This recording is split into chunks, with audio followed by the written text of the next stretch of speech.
Okay तो बेटा ये अपने चैप्टर 1 के एक्सप्लेनेशन का थर्ड पार्ट है जिसमें हम अपना नेक्स्ट टॉपिक लेके आए हैं जो कि है स्टेट्स ऑफ मैटर। ठीक है, अब यहाँ पर हम क्या समझने वाले हैं, हम समझने वाले हैं कि जो मैटर है उसकी कितनी स्टेट होती हैं। अब ये स्टेट वो राज्य वाला स्टेट नहीं है, यहाँ पर हम समझेंगे पदार्थ की अवस्थाएं। ठीक है, मतलब किस तरह की कंडीशन में जो मैटर है वो हमारे अर्थ में पाया जाता है। ओके, तो यहाँ पर सबसे पहला जो स्टेट आपको बताया गया है द सॉलिड स्टेट। सॉलिड मतलब आपको पता ही है ठोस, कोई भी ठोस चीज़। ठीक है, तो यहाँ पर अगेन आपको कुछ आर्टिकल लेने हैं जैसे कि पेन है, बुक है, नीडल है, वुडन स्टिक है, ये सारी चीज़ें आपको लेनी है। अब आपको इन चीज़ों को ऑब्जर्व करना है और आपको ये भी देखना है कि ये जो चीज़ें हैं सारी ये किस तरह से टूट सकती हैं। ठीक है, मतलब इन्हें टूटने के लिए क्या हैमर की ज़रूरत है या ये सारी चीज़ें आपको सिंपली हाथों से भी टूट जाएंगी। ठीक है, तो यहाँ पर ये जो एग्जाम्पल हमने देखे ऊपर ये सारे क्या थे, ये थे सॉलिड्स। ठीक है, अब सॉलिड जो होते हैं उनका एक डेफिनेट शेप होता है, मतलब एक परफेक्ट आकार होता है। ठीक है, उनकी बाउंड्रीज होती है, उनका फिक्स्ड वॉल्यूम होता है, मतलब ऐसा नहीं कि कितना भी हो गया, नहीं, उनका एक फिक्स यूनिट, एक फिक्स क्वांटिटी ऑफ मास से वो मिलकर के बने हुए होते हैं। फिर सॉलिड्स की ये टेंडेंसी होती है, मतलब ये उनका नेचर होता है अपना शेप मेंटेन करके रखना। ठीक है, कब तक, जब तक कोई आउटसाइड फोर्स उन्हें डिस्टर्ब ना करे। फॉर एग्जाम्पल अगर आपके पास क्लास में डस्टर है, ठीक है, तो डस्टर का शेप वैसा ही रहेगा जब तक आप उसको चेंज नहीं करेंगे। अब चेंज कैसे करेंगे, उसको तोड़ेंगे, काटेंगे, जलाएंगे। जब आउटसाइड फोर्स आप लगाएंगे तो ऑब्वियसली वो डस्टर का शेप जो है वो क्या हो जाएगा, चेंज हो जाएगा। अब सॉलिड्स में break under force but it is difficult to change their shape so they are rigid. Solid जो होते हैं फोर्स अप्लाई करोगे तो वो टूट जाएंगे। ठीक है, लेकिन उनका शेप बिना फोर्स अप्लाई किए चेंज कर पाना मुश्किल है। अब यहाँ पर 3 एग्जाम्पल फिर दिए हुए हैं, जैसे कि रबर बैंड। रबर बैंड को स्ट्रेच करेंगे हम, खींचेंगे तो ऑब्वियसली वो लंबी हो जाएगी। अगर शुगर और सॉल्ट की बात करें तो क्या वो सॉलिड है? यस, वो सॉलिड हैं। ठीक है, क्रिस्टल शेप में है पर फिर भी वो सॉलिड हैं। अब यहाँ अगर मैं बात करते हैं स्पॉन्ज की, तो it is a solid yet we are able to compress it. मतलब वो सॉलिड तो है लेकिन आप उसे हाथों से दबा सकते हैं। अब आप यहाँ कंफ्यूज मत होइएगा कि सॉलिड कठोर होते हैं। बेटा सॉलिड कई तरह के होते हैं। कई सॉलिड ऐसे होते हैं जो बिना हथौड़े के नहीं टूटेंगे, कई सॉलिड ऐसे होते हैं जो हथौड़े से भी नहीं टूटेंगे। फॉर एग्जाम्पल आयरन, लोहा, है ना। और कई सॉलिड ऐसे होते हैं जो ईजिली हाथ से टूट जाएंगे, चाकू से कट जाएंगे, जैसे कि पनीर है, उसे हम ईजिली नाइफ से कट कर सकते हैं। ठीक है, तो ये जो ऊपर हमने देखिए सारे एग्जाम्पल किसके थे, सॉलिड के। तो रबर बैंड जो है जैसे ही हमने फोर्स अप्लाई किया वो उसने अपना शेप चेंज किया। पहले वो छोटी सी थी, फिर स्ट्रेच हो गई तो लंबी हो गई।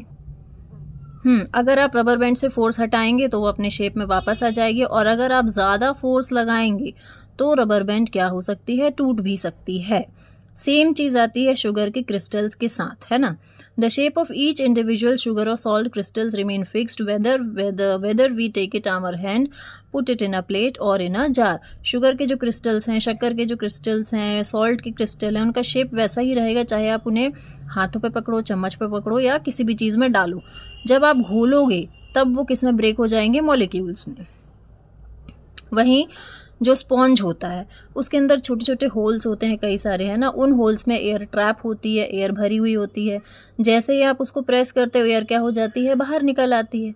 ठीक, चलो अब आते हैं हम लिक्विड स्टेट पे। तो यहाँ पर कई तरह के लिक्विड्स होते हैं। देखो पानी की बात की गई है, कुकिंग ऑयल है, मिल्क है, जूस है, कोल्ड ड्रिंक है, ये सब क्या है, अलग अलग तरह के लिक्विड्स हैं।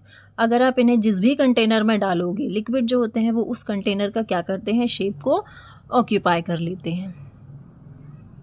क्योंकि लिक्विड्स का तो कोई फिक्स शेप नहीं होता है, ना ही कोई फिक्स्ड वॉल्यूम होता है। Okay, they take up the shape of the container in which they are kept. आप ग्लास में डालोगे तो वो ग्लास का शेप ले लेगा, बोल में डालोगे तो बोल का शेप ले लेगा। ओके, और वो रिजिड नहीं होते, हार्ड नहीं होते, इन्हें हम फ्लूइड भी कहते हैं। क्योंकि लिक्विड्स कैसे होते हैं, फ्लोई होते हैं।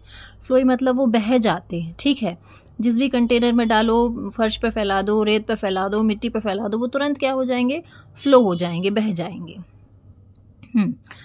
चलिए अब यहाँ पर हमने जो एक्टिविटीज़ देखी थी पिछली, हमने वहाँ पर ये देखा कि जो सॉलिड और लिक्विड्स है ये liquids, solid and liquids can diffuse into liquids, liquids में डिफ्यूज़ कन्वर्ट हो जा रहे हैं, ठीक है। जैसे कि gases from the atmosphere diffuse and dissolve in water, जो हमारे एटमॉस्फेयर में गैसेस पाई जाती हैं वो डिफ्यूज़ होकर के पानी में इजीली डिसॉल्व हो जाती हैं, जैसे कि ऑक्सीजन एंड कार्बन डाइऑक्साइड। ये 2 गैस पानी में पाई जाती हैं जो कि एक्वेटिक ऑर्गेनिजम्स के सर्वाइवल के लिए बहुत ज़्यादा ज़रूरी है। फिर all living creatures need to breathe for survival, सभी लिविंग क्रीचर्स को ऑक्सीजन की ज़रूरत है, ब्रीदिंग की ज़रूरत है सर्वाइवल के लिए। तो जैसे कि जो पानी में जो ऑर्गेनिजम्स होते हैं वो, उन्हें ऑक्सीजन कहाँ से मिलती है भाई? उन्हें पानी के अंदर ऑक्सीजन मिलती है, जो प्लांट्स होते हैं उनसे, ठीक है।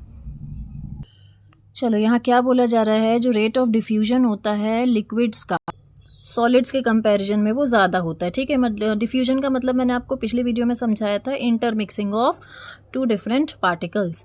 तो ये इसलिए होता है बेटा डिफ्यूजन लिक्विड्स में ज़्यादा सॉलिड से, क्योंकि लिक्विड जो स्टेट है इसमें मॉलिक्यूल्स जो हैं वो ईजिली दूसरे मॉलिक्यूल को अपने बीच के जो खाली स्पेस है उस पर जगह दे देते हैं, ठीक है। लेकिन सॉलिड में ऐसा नहीं होता है, ओके। चलिए अगला टॉपिक है गैशियस स्टेट, ठीक है। तो आप लोग सबने बलून्स देखे होंगे, बलून्स में जो गैस भरी जाती है वो देखे होंगे आपने, ठीक है। अब यहाँ पर एक बहुत अच्छी आपको एक्टिविटी दी हुई है, जहाँ पर आपको 3 सिरिंज लेने हैं, और सिरिंज का जो नोज़ल होता है, नोज़ल का मतलब होता है ये वाला पार्ट, ठीक है, जहाँ पर डॉक्टर नीडल लगाता है। इसको आपने क्या करना है कि रबर का एक कॉर्क लेना है, उससे अच्छे से इसका मुँह बंद कर देना है। अब यहाँ पर आपको जो पिस्टन है उसे अलग करना है, और तीनों जो सिरिंज है इनमें अलग अलग चीज़ें आपको डालनी है। एक में आपको पानी डालना है, ठीक है, एक में आपको चॉक के टुकड़े डालने हैं, और तीसरे सिरिंज को आपको खाली छोड़ देना है।